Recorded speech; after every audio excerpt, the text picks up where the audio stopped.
West Coast Cookbook and Speakeasy with Chef Justice Putnam. Netrootsradio.com.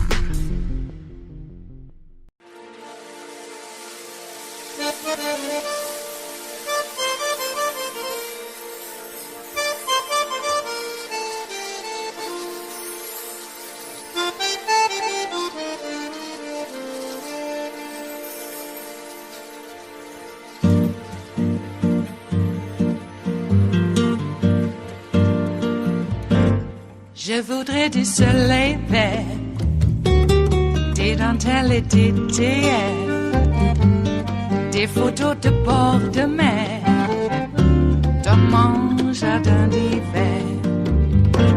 Je voudrais de la lumière, comme en Nouvelle-Angleterre. Je veux changer d'atmosphère, dans mon jardin d'hiver. Ma fleur sous la pluie de novembre, tes mains qui courent, je n'en peux plus de t'attendre. Les années passent, il est loin, là je tombe. Nul ne peut nous entendre. Je voudrais du Fred Astaire, revoir un latte. We have breaking news tonight, as I just mentioned. If your calendar was marked for this coming Monday, when President Trump was set to hold a press conference that he promised would exonerate him from the allegations laid out in that Fulton County indictment, if that was a date that was reserved on your iCal, well, then I am sorry to inform you that it has been called off. Trump says tonight that his legal team is instead putting all of the overwhelming evidence in formal legal filings. He adds, therefore, the news conference is no longer necessary. And that news comes right after Trump's legal team in another case finally gave its answer as to when they believe the former president should go to trial. Trump's team is arguing tonight that the federal 2020 election case brought by special counsel Jack Smith should go to trial in April of 2026. That is a whopping 2 years, 7 months, and 16 days from now. It notably comes well after the point in which Trump could be back in office and able to pardon himself or just make this case disappear altogether. And his legal team's justification for this date is classically Trumpy. Remember, if you will, when President Trump first took office and had to prove to everyone that he had disentangled himself from his business interests. And he stood next to this giant pile of folders, there they are, and claimed they contained the evidence that he had signed everything over to his sons. Now, Trump refused to let anyone actually look at the contents of those folders, but hey, it was a lot of paper, it was a lot of folders. And today, the argument from his defense team felt a bit like that. In their formal legal filing, the defense included this graph showing the height in feet of all the evidence Jack Smith will turn over to the defense and comparing that height to the Statue of Liberty and the Washington Monument. You'll see the discovery evidence is a lot taller than both the Statue of Liberty and the Washington Monument. Trump's counsel compared getting through all that evidence to having to read the entirety of Tolstoy's War and Peace 78 times a day from now until December, which honestly sounds like the homework assignment from hell. And they do have a point. It is quite a bit of reading. War and Peace 78 times a day. That said, we have no idea how much of the evidence provided here will be duplicate information or how much of it includes things that Trump has always had access to, like, for example, the contents of his own Twitter account. Moreover, typically it's not just one person doing all that reading. It's why people retain entire legal teams to help them in cases like this. Nonetheless, Trump and his lawyers argue that they will not be ready to go to trial until April of the year 2026, which is a decidedly different date than the one proposed by Jack Smith's team, which would like a trial date set for January 2nd of the year 2024, which is well before the presidential election. Ultimately, both of these dates are just suggestions. The trial date in this case is the judge's decision. And at a hearing last Friday, the judge presiding over this case made it very clear that a key deciding factor here, as far as the date, was going to be how Trump conducted himself outside of the courtroom. This is what she said. Quote, even arguably ambiguous statements from parties or their counsel, if they could reasonably interpreted to intimidate witnesses or to prejudice potential jurors, can threaten the process. The more a party makes inflammatory statements about this case, which could taint the jury pool or intimidate potential witnesses, the greater the urgency will be that we proceed to trial quickly. There are a lot of reasons to think that Trump's April of 2026 date is unrealistic, but this, the one outlined by the judge, might be number one.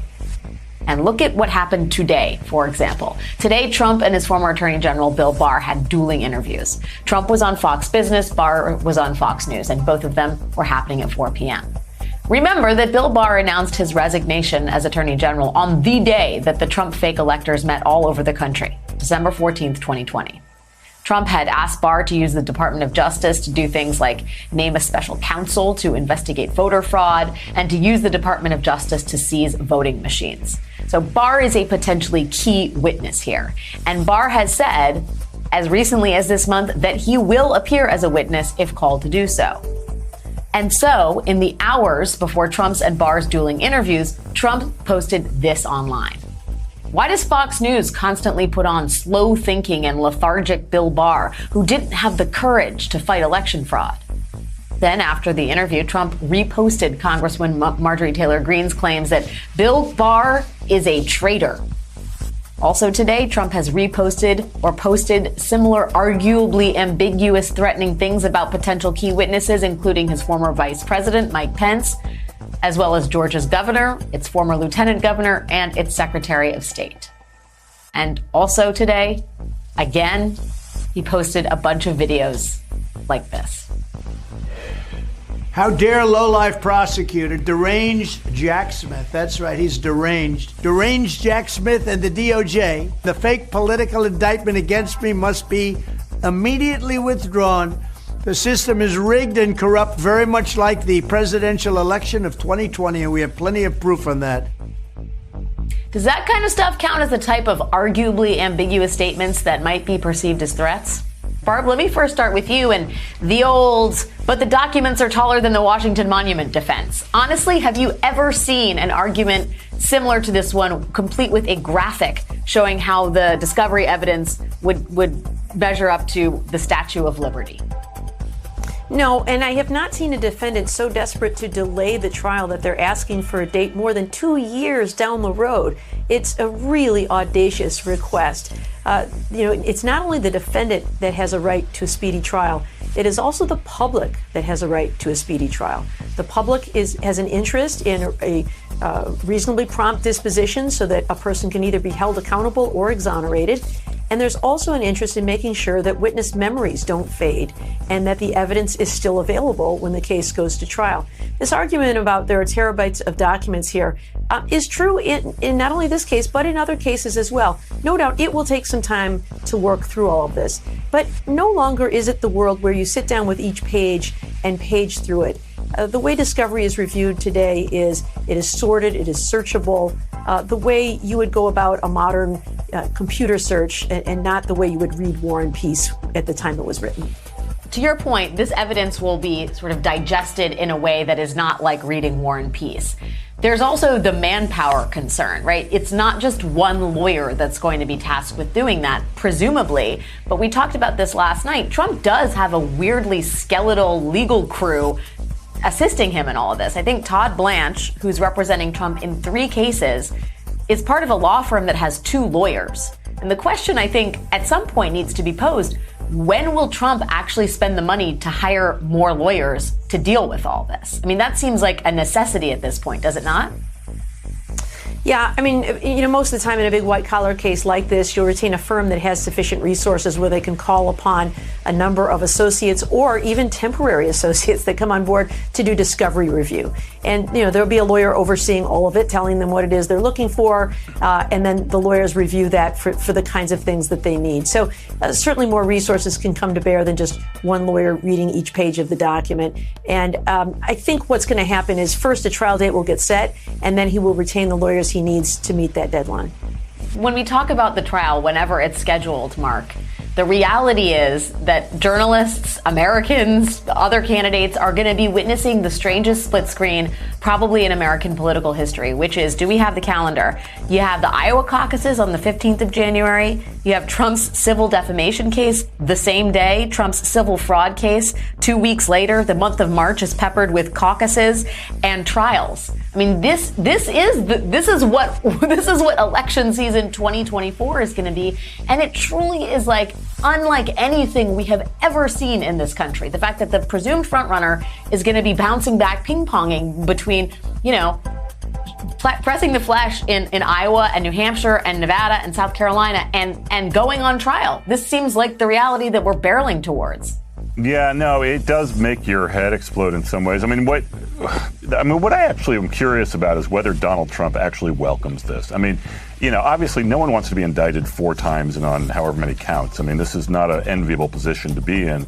But when you're someone who's as pathological as Donald Trump is and feeds on the attention as much as he does, and someone who's been so successful in leveraging attention like this, in some cases very negative attention, into political capital, you have to wonder, could he just be so happy that he's going to be in the middle of all this? And, yes, it's a split screen, but he'll actually be on both screens.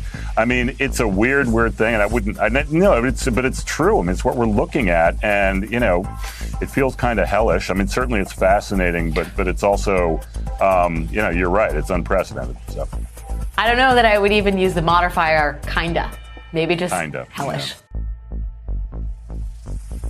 It is Friday, the 18th of August of 2023, and you are in West Coast Cookbook and Speakeasy. I am your chef de cuisine, Justice Putnam. Gunner the English Bulldog is our snoozing sous chef. Precious, our little Yorkie, is our door girl, and she will be seating you directly for our very special daily special, Blue Moon Spirits Fridays, because we are all Nighthawks in the Diner of Life. Yes. Now, I know I put up the front that, kind of a playboy with cocktail in hand.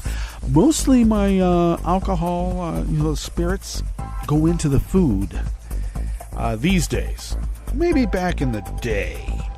But I even had a smoking jacket and I didn't smoke. So there you go. Huh? So how are you? Are we surviving? We barely did yesterday. My God. There was apparently a wildfire just on the other side of the Oregon border, which would be the California border, where, I know there's other sides. But just on the other side of the California border here, and right kind of down I-5. And there was a wildfire in that region, and that's somewhat of a big valley once it makes it over a tiny little pass. It could spill in to that whole valley that Medford resides in. Back in the day, we called that whole area the Smoky Valley because of all the lumber mills that would burn off and flare off, smelly stuff. And it would get socked in because it had an inversion layer because of the lay of the land, the way that the mountains rimmed the area, and certain meteorological anomalies peculiar to that region, which was an inversion layer. And we know what inversion layers are because the Southland of Southern California experiences that, and that's why they have smog. Same with Mexico City. Ouch! So anyway, the winds blew it over into our area, and it was quite choking. Starting in the late afternoon, early evening, And that's the time when we like to open up, because it's starting to cool off in the, early, well, I wouldn't say early evening, but, around 7 or 8, we can like open up the doors here and let the cool air in, but you couldn't because it was choking. To the point that all of the, we didn't get sirens, but we did get quite a bit of warnings about how dangerously unhealthy the outside air was, and to stay out of it, stay out of that stuff. So we did. And it's a bit nicer today, and hopefully we were supposed to get maybe a little bit of rain, and there had been rain that came within about 2 miles of our little hamlet of Rogue River, but it didn't quite make it here. It is overcast. The air is much cleaner, though we should expect that it could change in a moment. And as stated, also we're dealing with a bit of heat, and I apologize, I'm running one of the fans, the quietest fan. So if you hear a hum in the background, it's not any loose wires or whatever we used to say back in the day when there was a short in the system. There's no short in the system, it's just a fan running because got to move the air around, and that's that. So, okay.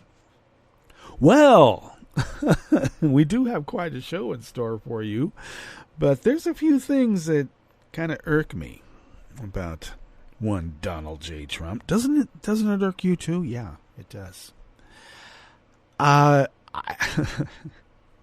thinking about that poor kid, Khalif Browder, who was thrown into Rikers for 3 years. He was a kid, high school kid, thrown into Rikers for 3 years, never got a trial. And part of the issue with that is that I don't think they even charged him. And what was his crime? Apparently stealing a backpack that he never stole. After 3 years, they let him out, and he was so damaged because it's Rikers. Now, I'm not saying that, that's what I would hope for with Trump, but they're saying we can't put this guy in pretrial detention. Hell, they put a kid in Rikers for 3 years. They can put Trump in pretrial detention somewhere. I mean, if you want to pull, I don't know, a Qatar or a Saudi Arabia, put him in one of his high-rises and lock him in. Only problem is that then he would try to charge for the guards using the bathroom in his resort. Yep, that's how it works. Is he still doing that? He gets this protection, but does he charge them to use the bathroom still? Ride in the golf carts? I'm curious about that. Because that's what he did when he was the president of the United States of America. We got to put up with this Bridget Gabriel person. I used to want to believe it was a troll, but she's actually on Fox.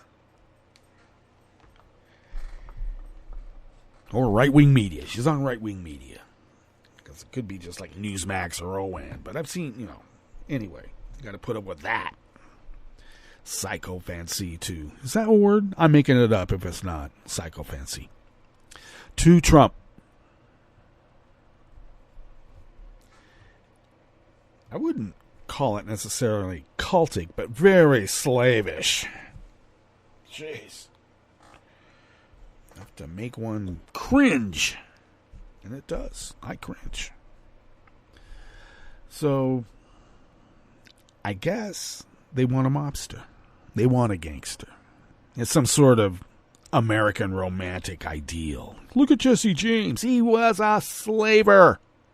Wannabe slaver. He fought on the southern side. Why do we romanticize all these southern heroes of the old South? Because I'm not condemning southern heroes, but I am condemning Confederates who are traitors or have somehow been elevated to this great romantic ideal. Give me a break.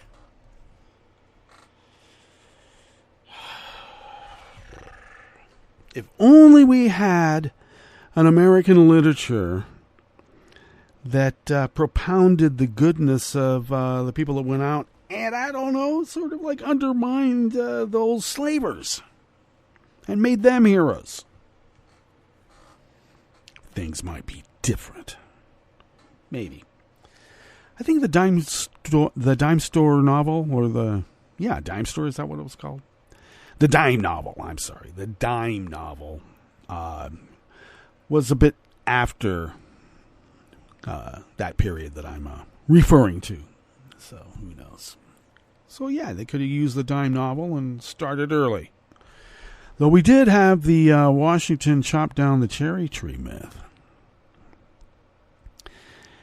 And then he admitted it. Because that's what the story is. That's the ideal of what we as Americans were supposed to, aspire to. Someone like a Washington who couldn't tell a lie. Now they want a president who can lie and not blink. But he's lying for us. Yeah, he sure is. All right.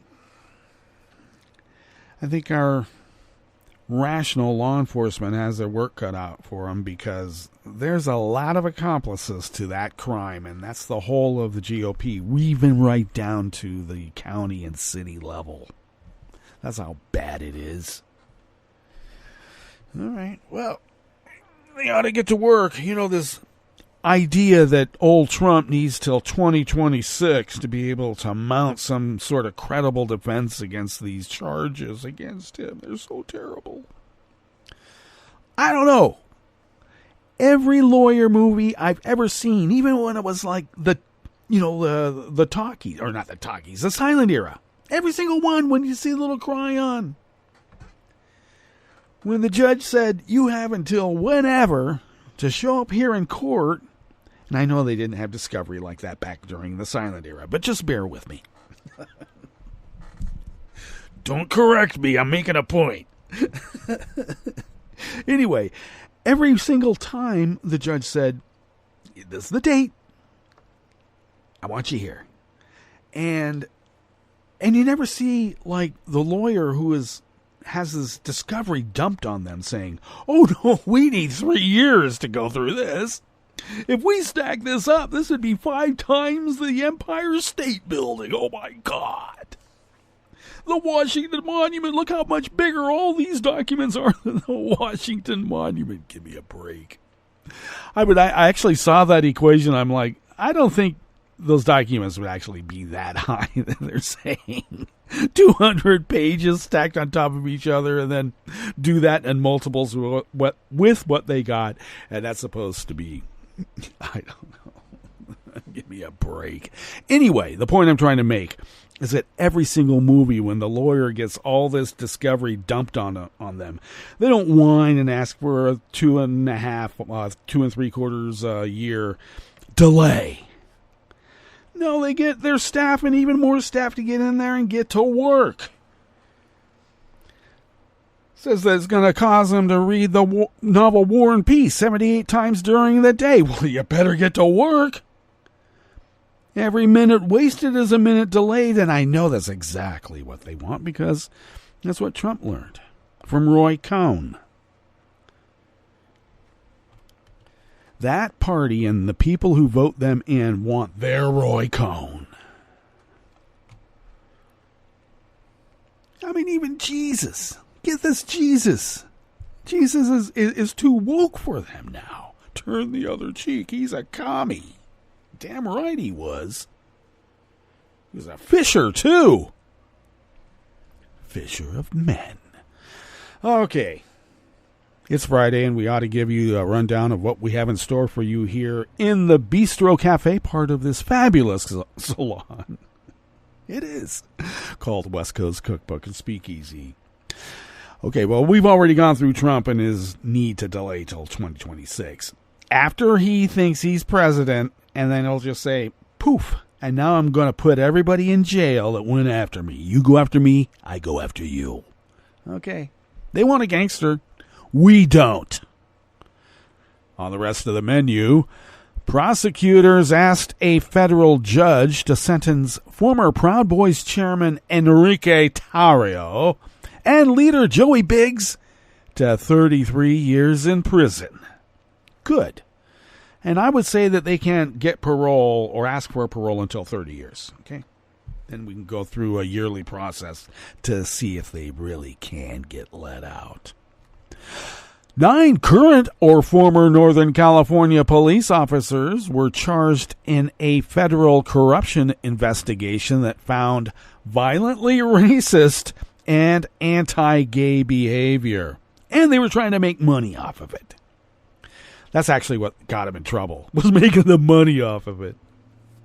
And authorities report people are dying in the record-shattering heat wave that is baking the Pacific Northwest. And I can attest to that. I'm here. After the break, we move to the chef's table where Russia fined Google $32,000 for videos about the conflict in Ukraine. Just videos, true videos. And a socialist candidate won a key Spanish parliament vote that could pave the way for a new center-left government. With the resurgence of a Franco party, maybe this could be a good thing. All that and more on West Coast Cookbook and Speakeasy. Bon appetit.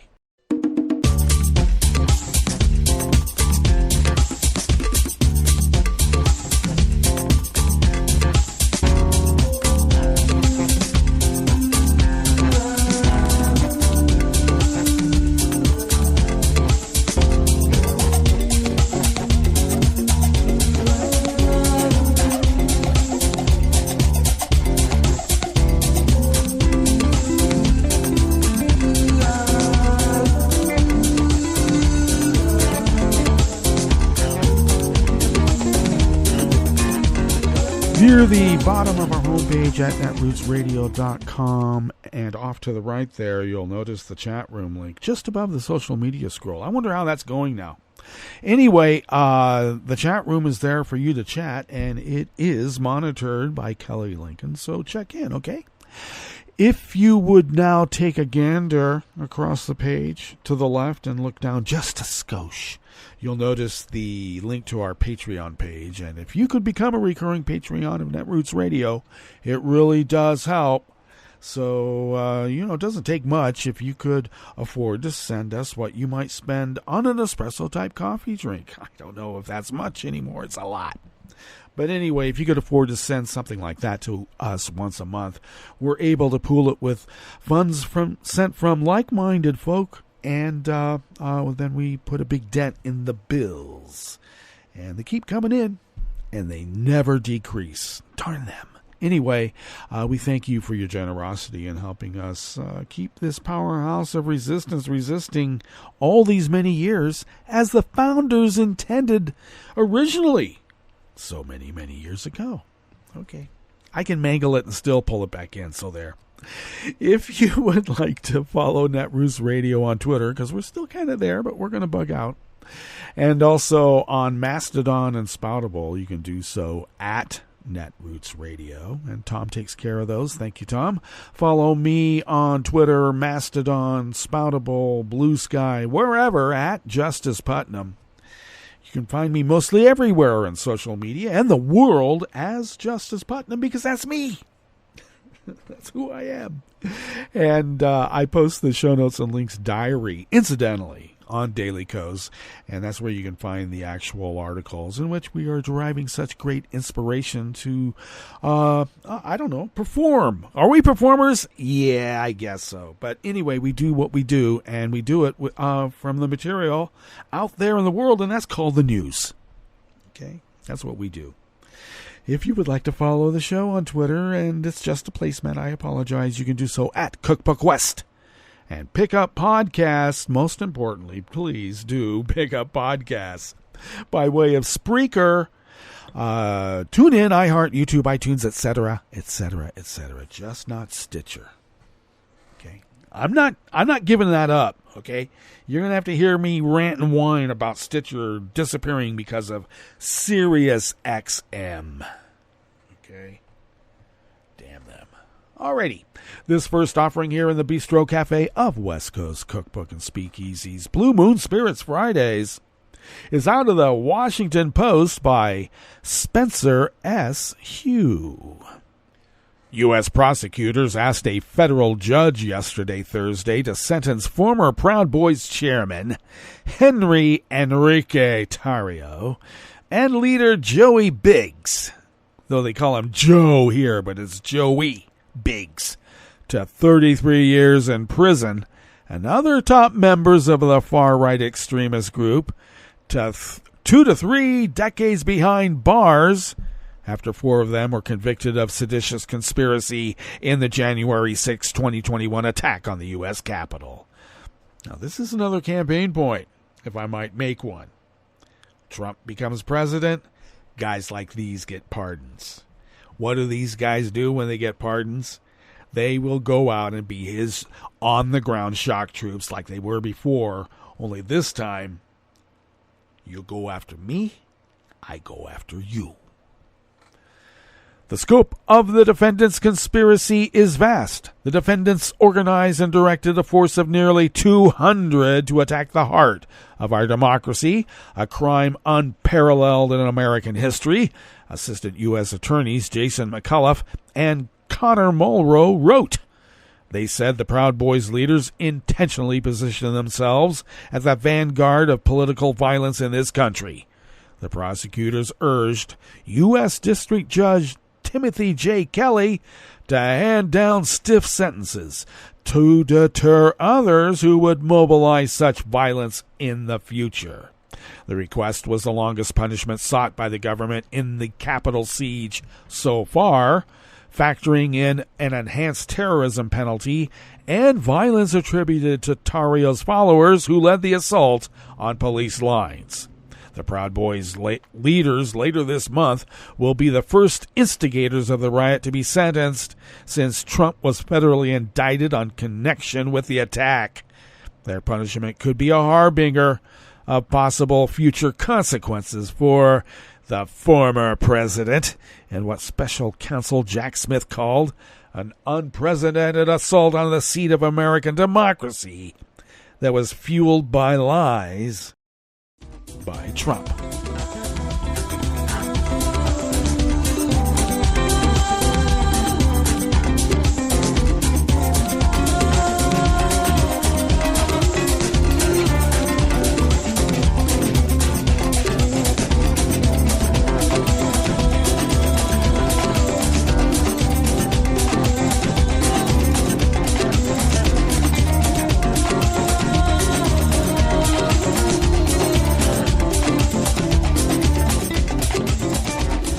Olga Rodriguez of the Associated Press brings us this next offering here in the Bistro Cafe of West Coast Cookbook and Speakeasy.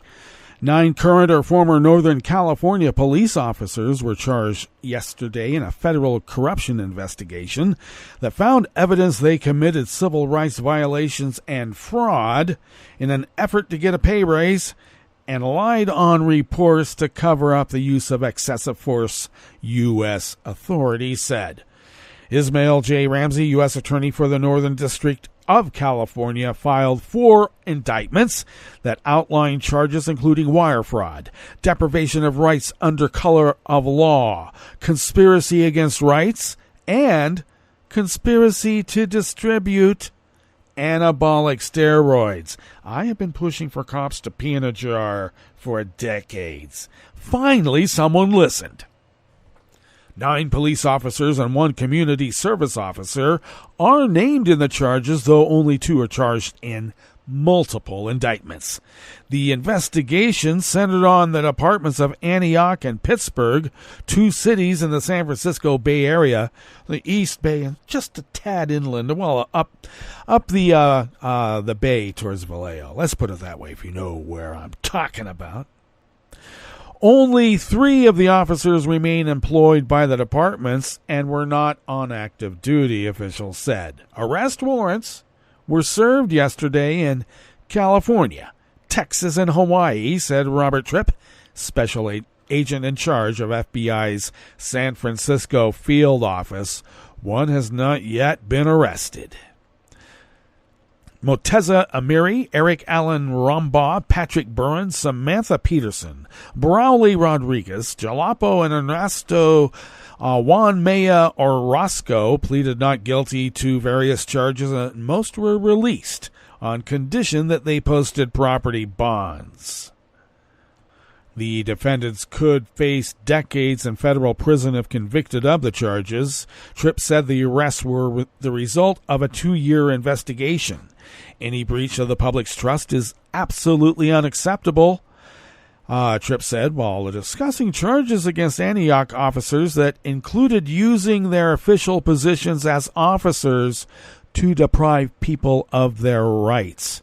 Charges against Amiri Rombaugh and Devin Christopher Wenger say the 3 Antioch police officers conspired to injure, oppress, threaten, and intimidate residents of Antioch, California, and later falsified reports about the encounters. In obscenity-laden text messages, the 3 men referred to some suspects as guerrillas. They laughed and joked about harming people who apparently had surrendered or appeared to be asleep by setting Amiri's police dog on them, or of Rombaugh shooting them with a 40mm less lethal projectile launcher, the indictment said.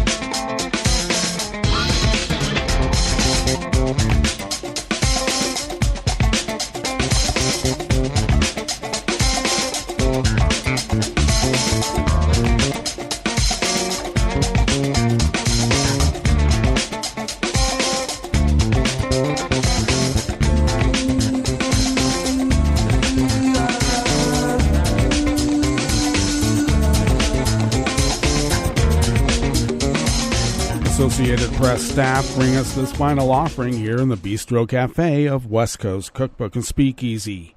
3 people may have died in a record-shattering heat wave in the Pacific Northwest this week. The Multnomah County Medical Examiner in Portland, Oregon, said it's investigating the deaths of 3 people that may have been caused by extreme heat this past week. 1 death was reported Monday in southeast Portland. According to a statement from the medical examiner, at Portland International Airport, the daily high temperature Monday was 108 degrees Fahrenheit, which broke the previous daily record of 102. I should note that here at the mothership right outside the front door, it's been 115 to 117. The second death occurred on Tuesday when the temperature outside was about 102 degrees. The death was reported by a Portland hospital. A third person who died was found Wednesday in northeast Portland when the temperature was about 102 degrees, the medical examiner said. Further tests will determine if the deaths are officially related to the heat. Well, that brings us to our break, and when we get back from that break, we will go through weather from around the world, and we will finish up with the stories that we've curated for you today. You are listening to West Coast Cookbook and Speakeasy, and we will be right back. You are listening to netrootsradio.com. Please hang up and try again.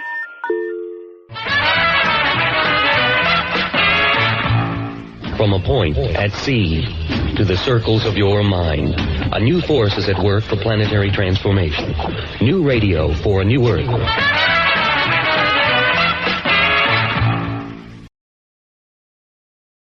This is Take Two Movie Review. I'm Clinton Johnston. This week, the whole kit and caboodle. Sometimes Disney feels like that really rich couple who can afford the clowns, magicians, musicians, popcorn cart, bouncy house, ice cream bar, pony rides, and carousel when, after all is said and done, it's still just your 6-year-old's birthday party. In that vein, the sheer metric ton of talent that they've thrown at their second Haunted Mansion movie is astounding. First, they got Katie Dippold to write it. She wrote the Bullock McCarthy buddy film The Heat and the all-female Ghostbusters. But wait, she also wrote over 30 episodes of the much-lauded Parks and Rec. To direct it, they got Justin Simien, the creator of Dear White People. And if you're asking, what are these two doing here? Well, Simien, at least, is packing his cast with actors of color. Rosario Dawson, Tiffany Haddish, Lakeith Stanfield, which for this role feels like swatting a fly with a cannon. Beyond that, there's Danny DeVito and Owen Wilson and Jamie Lee Curtis and Jared Leto in so much makeup you can't even tell it's Jared Leto. Joe Coy is a blink and you miss him bartender. Hassan Minhaj has a small bit. Mary Lou Henner is in a crowd scene. Winona Ryder has an uncredited tiny role, and she's great. They're all great. But did you need Winona Ryder for that? And with all this talent, you'd think that the movie would feel more special. Instead, it feels like a lot of hands on the wheel. They want to have something kids can enjoy. They want something adults can like. They want meta jokes for people who think they're too hip to like this movie. They want a family in jeopardy story. They want a moving personal emotional story. They want an aspirational story. They want action. They want off-kilter humor. They want to celebrate science, but also faith and superstition. They want to reference the theme park ride, make product placements, and rep other Disney properties. Oh, and they want it to be scary. Well, scary-ish. And none of these parts are done badly. It's just Haunted Mansion feels like a movie put together from a kit. And you know, you and yours can have a lot of fun making something from a kit. It can look cool. It's just not as special as your grandma's spice cake. This has been Take Two Movie Review. I'm Clinton Johnston. Catch up with us at TakeTwoMovieReview.com and feed us back on our channel on YouTube.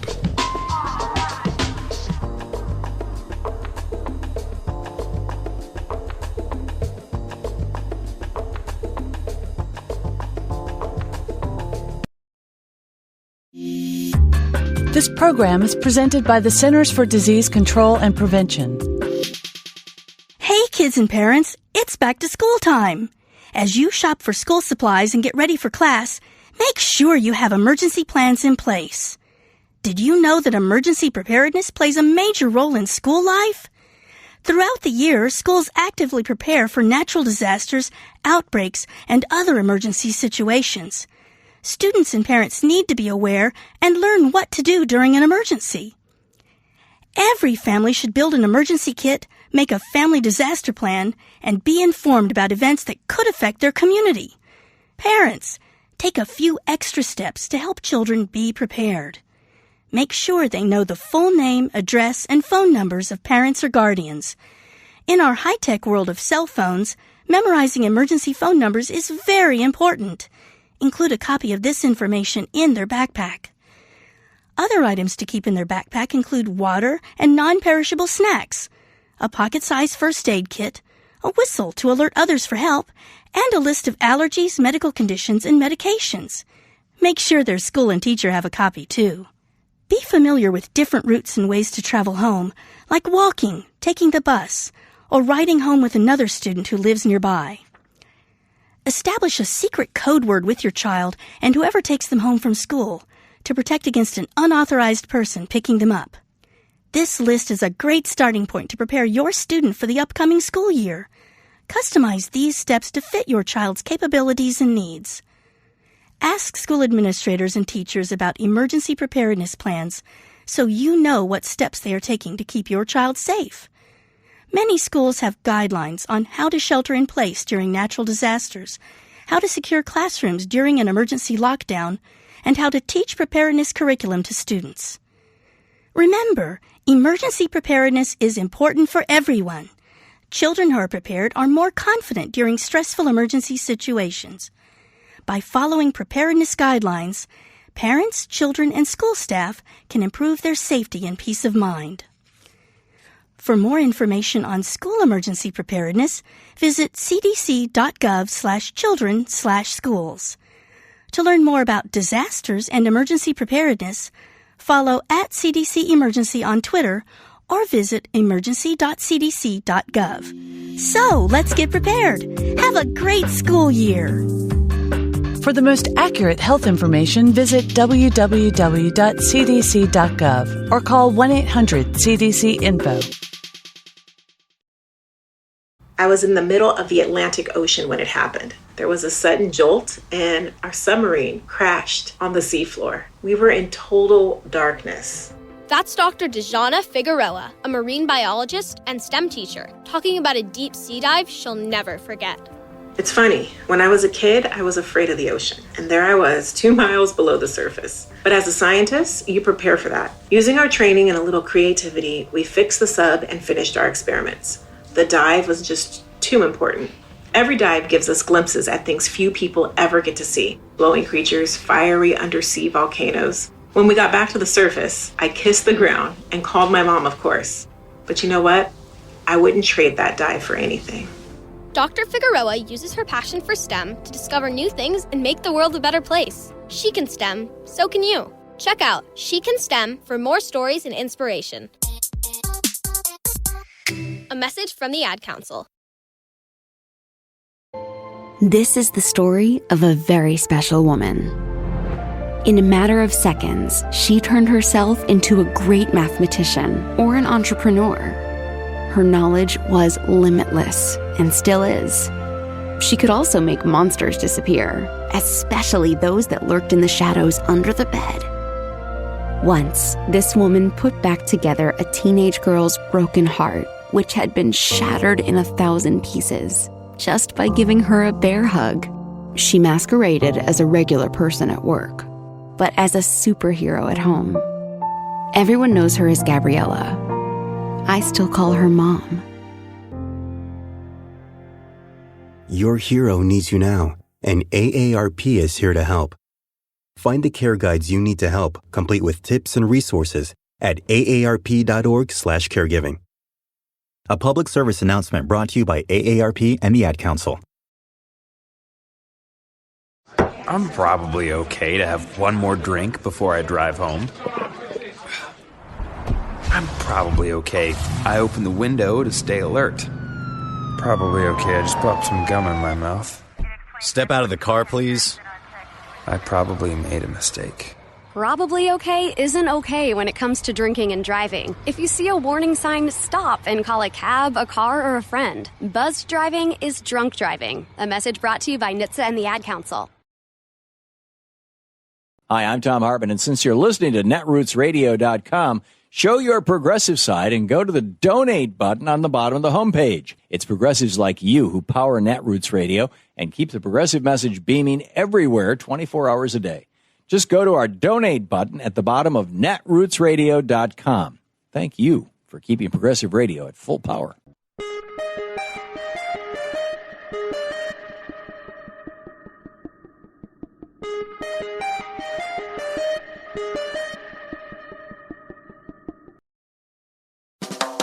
Welcome to 60 Second Civics from the Center for Civic Education. I'm Mark Gage. The balance of power shifted from Congress to the presidency during the administration of Franklin D. Roosevelt and has remained there to this day. This shift in power has been due to a number of factors. For example, Congress has failed to assert its authority by not taking the lead in the creation of legislation in domestic and foreign policy and ceding much of this power to the executive branch. Congress has also not passed legislation that effectively limits the power of the presidency. Finally, Congress has proven unwilling to robustly oversee the actions of the president and executive agencies. For example, the reluctance of Congress to assert its authority in regard to war powers has led to presidents having almost unlimited power in this area of critical importance to the nation and its people. That's all for today's podcast, 60 Second Civics, where civic education only takes a minute.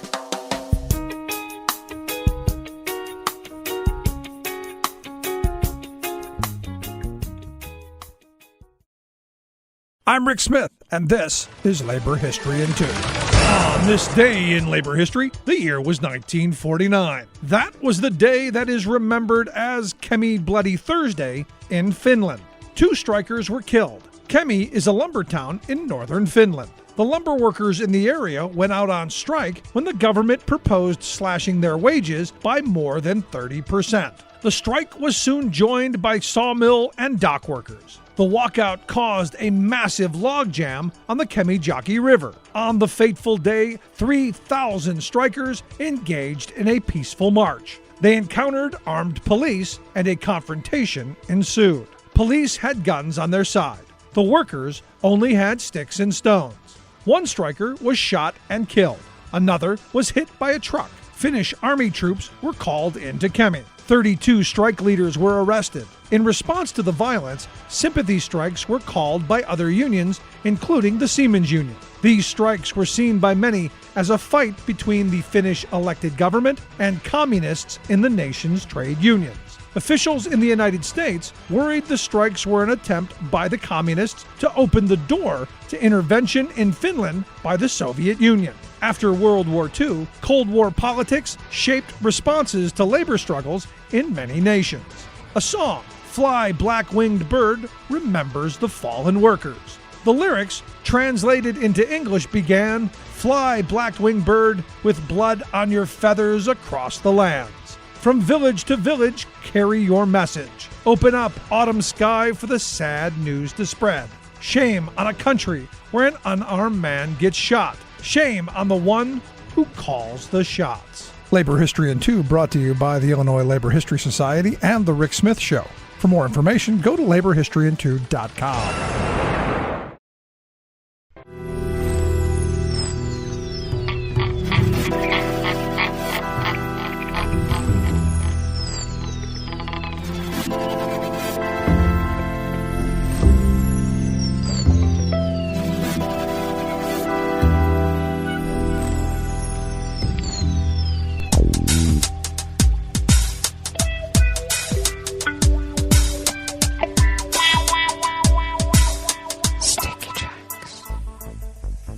Thank you for accompanying us here to the Chef's Table at West Coast Cookbook and Speakeasy. Blue Moon Spirits Fridays, because we are all night hawks in the diner of life.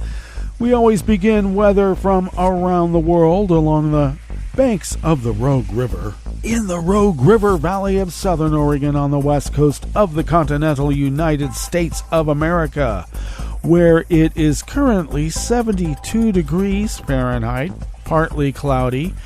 Says it's mainly sunny to start, then a few afternoon clouds. Well, right now it's not sunny at all. We have quite a bit of overcast, and in fact, we had rain come within about a mile of where the mothership stands, or sits, or lay. And we didn't get any, unfortunately, but we had deathly smoke last night from a wildfire on the other side of the California border, as Oregon-California border, as I mentioned earlier. And we do have a warning that visibility could be reduced by smoke, though we're okay at right now. So winds will be out of the west-northwest at 5 to 10 miles per hour. Partly cloudy skies tonight. Oh, did I mention that the highs will be in the mid-90s, which hopefully will be considerably cooler than yesterday, where we still got about 110. So let's hope. Okay, once again, partly cloudy skies tonight with lows in the low 60s. Let's hope we can open up the windows and doors, because we don't want smoke. Couldn't do it last night. Winds out of the northwest at 5 to 10 miles per hour. Mostly sunny skies tomorrow, with highs in the mid to upper 90s. Winds out of the west-northwest at 5 to 10 miles per hour. Looks like about the same forecast for Sunday as well. Grass pollen is rated low here in Rogue River proper. The air quality index for the region is in the good range at only 11 parts per million, and that could change at a moment's notice. The daytime UV index is in the high range at level 7. Barometric pressure is falling at 29.89 inches. Visibility is at 7 miles, and relative humidity is at 54%. Weather from around the world is brought to you by a crowd of crowdsourced weather stations that a crowd crowdsources from around the world. London is 74 degrees and partly cloudy with a thunderstorm warning that could disrupt vital infrastructure. Paris is 87 and sunny with a heat warning. Rome is 91 and fair with a heat warning. Kabul is 75 degrees and clear. Kyiv is 83 and fair. Hong Kong is 82 and partly cloudy. Tokyo is 83 and partly cloudy. Melbourne, Victoria, Australia is 49 degrees and mostly cloudy. San Francisco, California is 64 and cloudy with a small craft advisory on the bay for heavy winds. And Chicago, Illinois is 71 degrees and sunny. And New York, New York is 76 degrees Fahrenheit and partly cloudy. And that is weather from around the world, brought to you by a crowd of crowdsourced weather stations that a crowd crowdsources from around the world.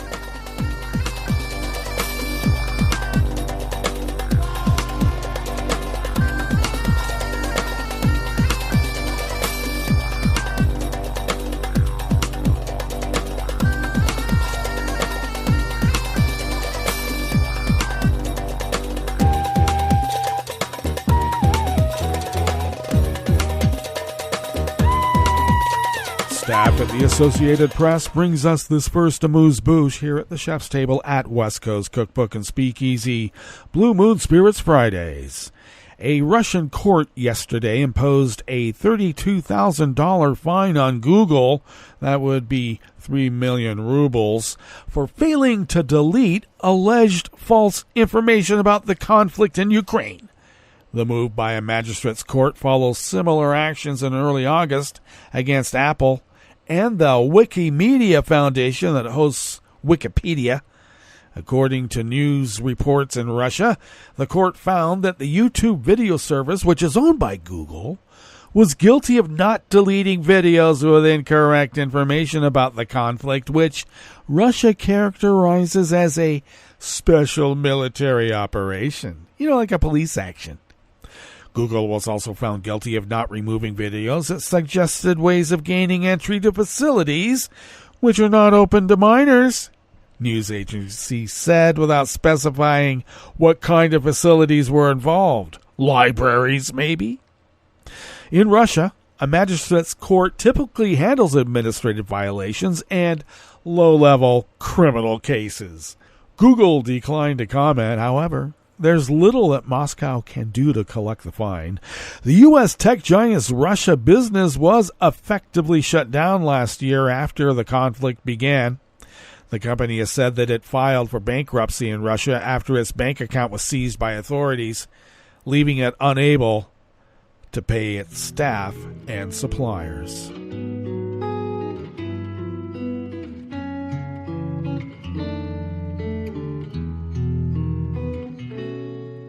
Je te donne ce mon amour pour la vie entière. La promesse de me trouver à tes genoux. Aussitôt que tu m'appelles, rester toujours fidèle. C'est tout, c'est tout. Je te donne tous mes printemps, mes étés de mer. Mes automnes, quand les feuilles tombent partout. Si ce n'est pas une bonne affaire, je te donne tous mes hivers. Ciaran Giles and Joseph Wilson of the Associated Press brings us this final amuse-bouche here at the chef's table at West Coast Cookbook and Speakeasy, Blue Moon Spirits Fridays. Spain's newly elected parliament voted yesterday, Thursday, by a majority to elect a socialist candidate as chamber speaker, breathing some life into acting socialist Prime Minister Pedro Sanchez's aspirations of forming another leftist government.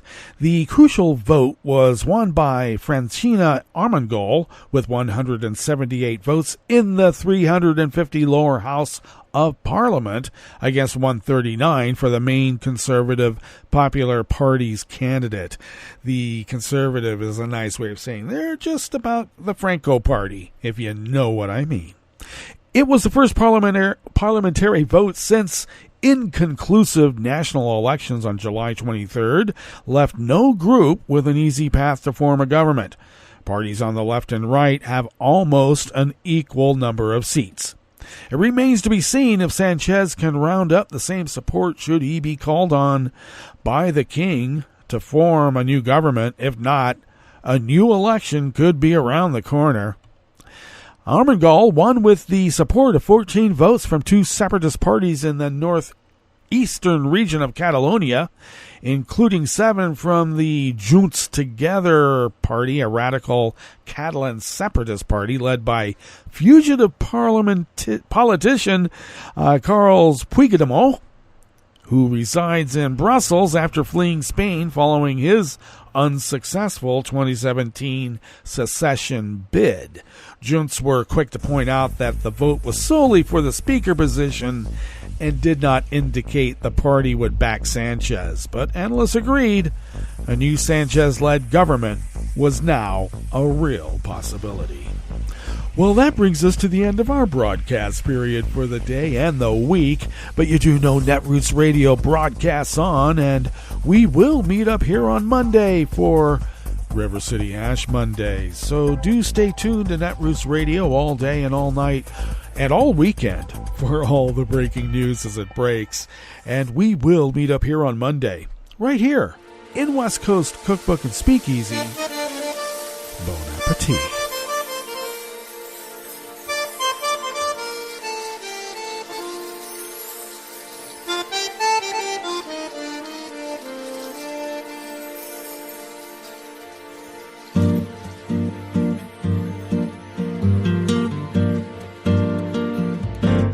Je voudrais du soleil vert, des dentelles et des théières, des photos de bord de mer, dans mon jardin d'hiver.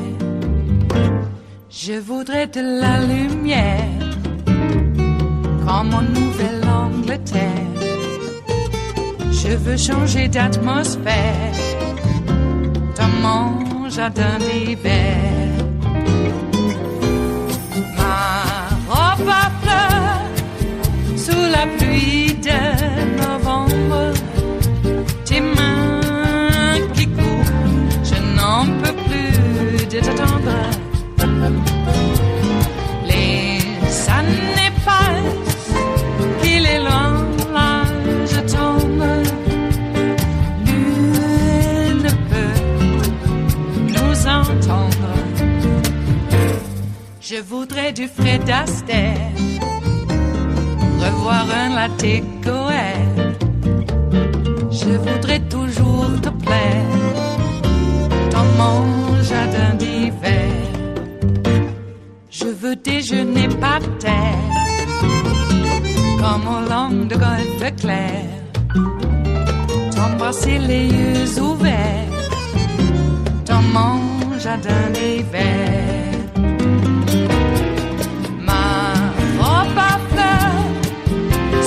Pluie de novembre, tes mains qui courent, je n'en peux plus de t'attendre. Les années passent, il est loin, là je tombe. Nul ne peut nous entendre. Ba-da-da-dum-di-da-dum. Ba-da-da-dum-di-da-dum. Ba-da-da-dum-di-da-dum. Dans mon jardin d'hiver. Ba-da-da-dum-di-da-dum. Ba-da-da-dum-di-da-dum. Ba-da-da-dum-di-da-dum. Dans mon jardin d'hiver. Dans mon jardin d'hiver. Dans mon jardin d'hiver.